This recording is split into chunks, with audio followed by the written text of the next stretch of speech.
on Kiwi. A little something for the weekend with Sam Hunt. It's Friday, and it's 8:40. It's time for Sam Hunt. Morning, Sam. G'day, Wammo. How are you? I am well. It's good as I heard that strain from White Valiant there. Yeah. Our new washing machine was just changing its cycle. Oh, is it onto the spin yet? No, it's not onto the spin yet. It's onto the... yes, it is. It is? Yes, it is. It's just I can hear it now. It's building up speed. It's about to take off, isn't it? It's going to take off. It's like a jet engine. It's very exciting. Do you know the one that broke down, that they came and took away? Yeah. What was it? Was it a really old one? Well, I didn't think it was old. I said, Jesus, I haven't had this for that long. It turns out it's 23 years old. So it wasn't bad. It was one of those ones that had a great big concrete... The old ones used to have a great big concrete block at the bottom to hold them down. Oh, yeah. But no, I remember growing up very, very, initially just very young memories of my mum using one of those really old washing machines that you ended up having to drag the clothes through a wringer. Oh, yes. And turn the handle to pull them through. You go back that far? Oh, for some reason. You must have been out on the reservation. I know, exactly, because I'm pretty sure they had automatic washing machines by the time I was born. Well, is it a rude question to ask when you were born? 78. 78, well, no, that's interesting, because in that year, I was, my older son Tom was just a young one, so, a baby, and so we had napkins. And what are called nappies? Nappies, the cloth nappies. Yeah, and we lived in Death's Corner, a place called Death's Corner, which is the old Death. In fact, I didn't name it. People often thought I did, but in fact, it was an old homestead on the Powhatahanui Inlet. Beautiful old place. It was built in 1911. Huge old family manor, which had sort of since, had seen better days, shall we say. Yeah. But we had this old washing machine there, which actually had the electric wringer on it, which was always breaking down, because when you've got nappies to wash, washing machines are pretty important. Yeah. And I became a real expert in those washing machines. Oh, I bet. Yeah, I reckon I could have gone out into the field and made a career sort of fixing people's washing machines. You always heard about those nasty stories though of women with long hair getting their hair caught in the automatic ringers. I knew about Isadora Duncan, of course, the great dancer, who got a scarf caught in the wheels of a sports car. Yeah. How about that for a death? Yeah. She was just strangled to death as she drove along the freeway. Oh, wow. Yeah. I remember when I was just sat school certificate, when I was 14 or 15, I was travelling on a friend's motorbike over the fairly newly opened harbour bridge, the Auckland Harbour Bridge. Yeah. And I was on the back of my friend's motorbike. Rock and roll. A big scarf flowing out the back. Choice. And I looked, and the scarf, as we lost speed, the scarf was just about to go into the back wheels of that motorbike, and that would have been kaput for me. It wouldn't have been any. I wouldn't have been fixing any washing machines after that. Yeah, there's two ways you could have gone there. You could have been whipped off the back, or as you say, like slowly asphyxiated on the back of the bike, and the person driving the bike would be none the wiser. I think you. As you on the back when that was coming home from a mathematics exam. Yeah. But I've been not solely doing this week, but among other things, I've just, with music, you go through phases, well, I do anyway. You want a particular kind of music over a period of time. It may be Beethoven, it may be reggae, but some particular type. Well, with the poetry, through a great American poet, now dead, Robert Lowell, spelt Lowell. It comes from the big old Massachusetts family, the Lowell family, along with the Kennedys, pretty big. But they produced a brilliant poet, Robert Lowell. I just love the stuff. And he was in a way, I suppose, he was a sort of a bit of a father of what they call the confessional poetry. Okay. Which became, in the 1960s, quite a lot of them emerged. A lot of them they mostly committed suicide. There was the Sylvia Plath. Of course, that film, I didn't see the film, but that film was made on Sylvia Plath. I did see that. It's a good film, yeah. Did you see that? Yeah.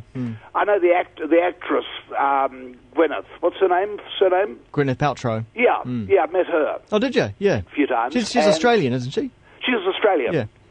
And Yeah, I like to have seen the film, but then again, often when you see a film about somebody that you have a lot of feelings for, as I do Sylvia Plath, it can be disappointing. I suppose it's the old story, like reading a book, and then you go to see that somebody else's take on the book, and you see the film, and you think, oh no. Yeah.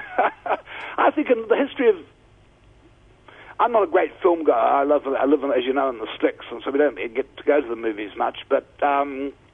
No one invites me, is the real truth. Oh. It's pretty sad. But I think only once have I had the experience of having read the work, in this case a short story by D.H. Lawrence called The Fox, and then going to see the film, and the film being every bit as good as, and in some ways better than the story. Oh, that's quite rare. Yeah, usually the other way around. I'm thinking of Dr. Zhivago, the novel I loved of Boris Pasternak's, and the film was crap. I thought it was. But look, in my reading it, what I wanted to do is, in reading some of these fairly heavy-going poets, I've come across a young Scottish poet who I'd like to read a poem this morning of hers. Yeah. One of the other poets of that lot, and again, I'm not being maudlin here where I say she also committed suicide, was Anne Sexton. She was a contemporary of Sylvia Plath, and they were very similar in many ways, and Sylvia Plath sort of used the gas oven. Well, Anne Sexton, but my God, she wrote some great poems before she burnt out. But just recently I've come across this Scottish poet, because they were American, this young Scottish poet, and her name's Tracy Heard, spelled H-E-R-D, Tracy Heard. She's from Dundee, and I've just discovered her stuff. And so could I read this poem, which is in fact called Anne Sexton's Last Letter to God? Great. Yeah. It's a fairly grueling one, but I think it's a magnificent poem. She, in a sense, she's taken what Anne Sexton showed her how to do, and if anything, did it better. Anne Sexton's Last Letter to God. This is the last letter I will write, sitting at my kitchen table with the blue coffee mug at my elbow and the pot roasting each bean to perfection, faraway continents in my cluttered suburban kitchen. The sun is sharp through the blinds, crisscrossing the kitchen's clean tiles with yellow and white. I walk a knife edge of light. This is the last letter I will write. I've been a witch, clothed in rags and shrieking. I've borrowed the wings of angels and given them back, a poor fit, and yes, like Icarus, I had no sense, and I didn't much like falling back to earth. I've had lovers by the dozen, some poets and others, and a faithful husband that I left in the end. I've written painfully evocative letters from Europe and many poems, but this is the last letter I will write. God is in your typewriter, the old priest said, and I wanted a father so badly that for months I believed him, transfixed by small miracles, and clutching my golden crucifix on my knees by the empty bed.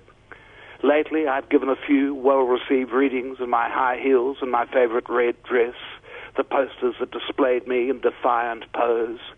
I was always dramatic with my husky voice, my fingers curled around a cigarette, and the ending always upbeat. I've just lunched with an old friend, saying goodbye and something she couldn't quite catch. Now I have locked the front door behind me, squinting a little as autumn spills down from the skies and the trees. Here is a small miracle, and I am walking away.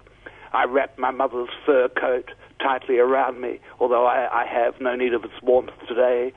The sun is a cat stroking my neck, winding itself contentedly around my long, slender legs. I pause by the garage door to admire the autumn leaves in their sour ball colours. A drink is in order, a double, a toast to old friends, to those at the other end of the phone and to those who for one reason or another have abandoned me. I pull the car door closed and turn the key. This, God, is my journey. I have cut the lines between us. No more tantrums, no more poems. I am not your daughter, your mother, your lover. No more letters then from me to you, God, and it amuses me to think of your impotent displeasure as I settle myself comfortably into the driver's seat. Wow. She's powerful. It's powerful stuff, isn't it? Yeah. And reads well. Yeah. Reads well. It's Yeah. no hardship reading it. A lot of too wordier poets, so you stumble. But she's clear. She's very, very good. So she's a bookseller in Dundee. And that's all I know about her. And I've been looking up at her poems. I've been reading her poems. They're not all as heavy as that. But she does write a lot of poems based on, well, Anne Sexton. She's written a great poem on Marilyn Monroe, and another one on the Kennedy family. So she does take, that's obviously one of the things she does, is sort of take these half mythological, half real figures and take them where she wants to take them. Very good. Wow. Yeah. So not sorry, but I mean, it's quite a heavy poem. No, that's a little something for the weekend, I reckon. That's a pretty big something for the weekend. Yeah. And may it be a big weekend. Indeed. Is your weekend going to be big or small? I'm going to make it small, actually, this weekend. You're going small this weekend.